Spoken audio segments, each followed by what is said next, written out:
ఈ కార్యక్రమాన్ని మీకు భక్తితో సమర్పిస్తున్న వారు కాంచీపురం వరమహాలక్ష్మి సేల్స్.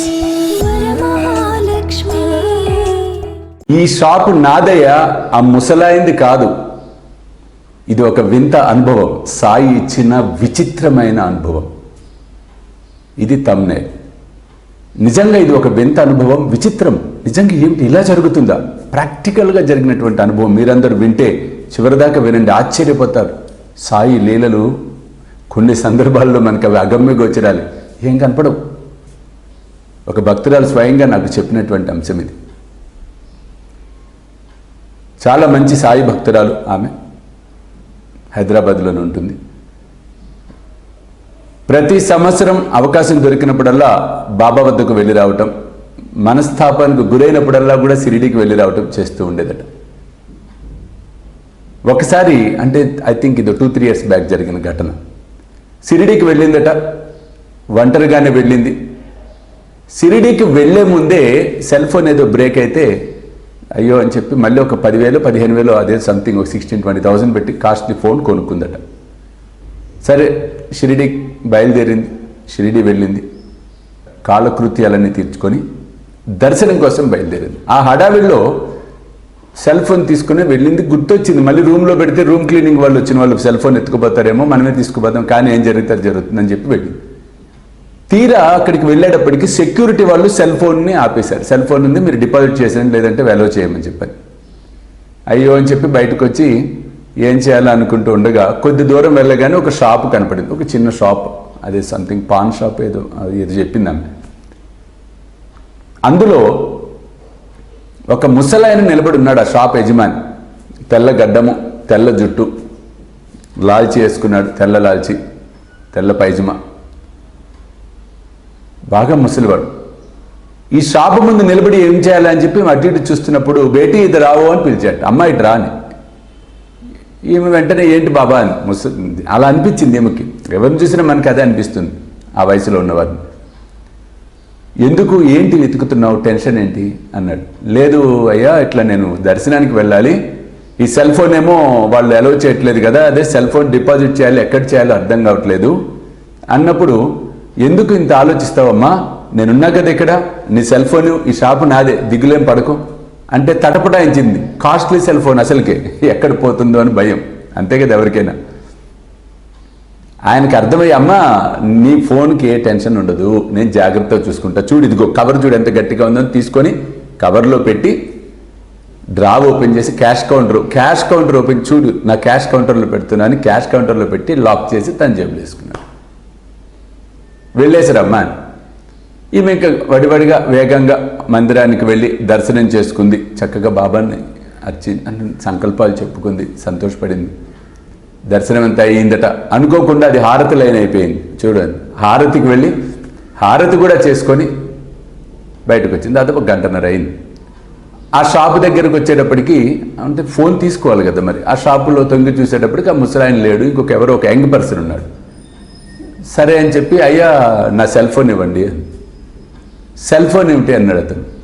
లేదు, నేను 1:30 క్రితం వచ్చాను, సెల్ ఫోన్ ఇక్కడ మీ కౌంటర్లో పెట్టారు, క్యాష్ కౌంటర్లో, నాకు ఇవ్వండి అన్నప్పుడు అతనికి డౌట్ వచ్చింది. అనుమానంగా పైనుంచి కిందకు చూసి, ఎవరమ్మా నువ్వు, క్యాష్ కౌంటర్లో పెట్టడం ఏమిటి, ఎవరికి ఇచ్చావు నువ్వు ఫోన్, నాకేమని ఇచ్చావా అన్నట్ట. అయ్యో మీకు ఇవ్వలేదండి, ఒక ముసలాయన ఉన్నాడు ఇక్కడ, ఆ ముసలాయనేట కదా షాప్ యజమాని, నాకు చెప్పాడు, నేను ఆయనకి ఇచ్చా అనేటప్పటికీ అతను ఆశ్చర్యపోయాడట. ముసలాయన ఉండటం ఏంటి అనేప్పటికీ పక్కన ఇంకొక అతను ఉన్నట్ట.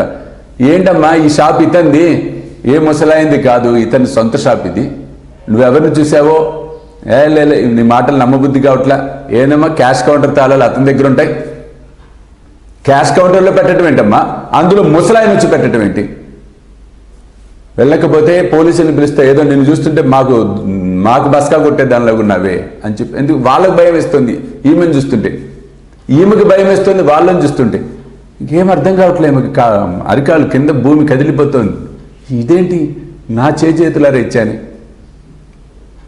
ఆలోచించింది, మనసులో బాబాను స్మరించుకుంది. ఆ సమయంలో నేను గుర్తొచ్చాను. విచిత్రం చూడండి, ఓం ఆపద్బాంధవాయ నమః అన్న నామస్మరణ చెప్పడం జరిగింది. జీ తెలుగులో చెప్పాను, ఎన్నో ఛానల్స్లో చెప్పాను, మన సాయి సర్వస్వంలో కూడా చెప్పాను. అంటే విషమ పరిస్థితులు వచ్చినప్పుడు ఈ నామస్మరణ చెయ్యండి, తప్పకుండా దోవలకు మనకి దొరికి తీరుతాయి.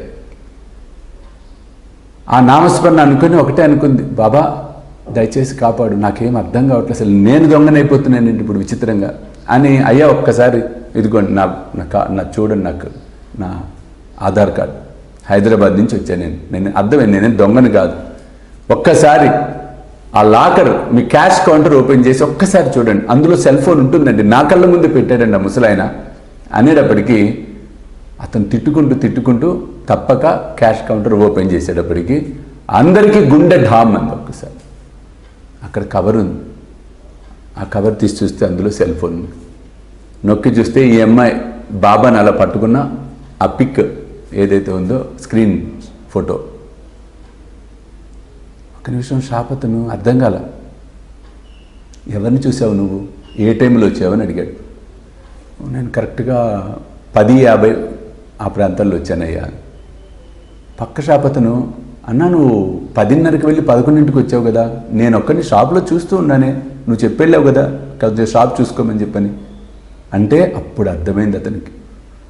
బోర్మని షాప్ యజమాని ఏడ్చి ఈ తల్లి పాదాల మీద పడి నమస్కారం చేశాట. ఈమెకు భయం వేసింది, అమ్మా నువ్వు గొప్పదానివమ్మా, నీ వలన ఆ తండ్రి నా షాపులో అడుగు పెట్టాడమ్మా, నీ వలన నా క్యాష్ కౌంటర్ ఓపెన్ చేశాడమ్మా, నా జన్మ ధన్యమైపోయింది తల్లి, తప్పుగా అనుకున్నాం, నిజంగా అద్భుతం అమ్మా అని చెప్పి ఈమె ఒక పక్క ఏడుపు, అందరి వెంట కళ్ళము నీరు ధారలా కారిపోతున్నాయి. చూడండి, నా భక్తులను అన్ని దిశల నుండి కాపాడుకుంటాను, ఎట్లా చెప్పాడో చూడండి ఆయన. నిజంగా అద్భుతమైనటువంటి అనుభవం.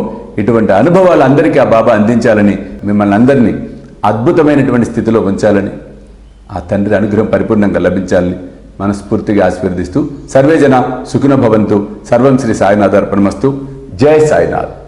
సాయి భోజన్ ఇది ఒక అద్భుతమైనటువంటి కార్యక్రమం. మీ అందరి సహాయ సహకారాలతో అత్యంత అద్భుతంగా సాయినాథుడు ఏదైతే ఆయన భావన చేశాడో, సంకల్పించుకొని ఆనాడు షిరిడీలో ప్రతి ఆదివారం గురువారం తాను స్వహస్తాలతో వండి 10 మందికి భోజనం పెట్టాడో, ఆ సంకల్పాన్ని నెరవేర్చే కార్యక్రమమే సాయి భోజన్.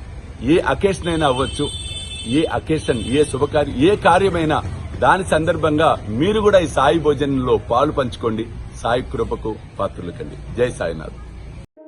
ఈ కార్యక్రమాన్ని మీకు భక్తితో సమర్పిస్తున్న వారు కాంచీపురం వరమహాలక్ష్మి సిల్క్స్.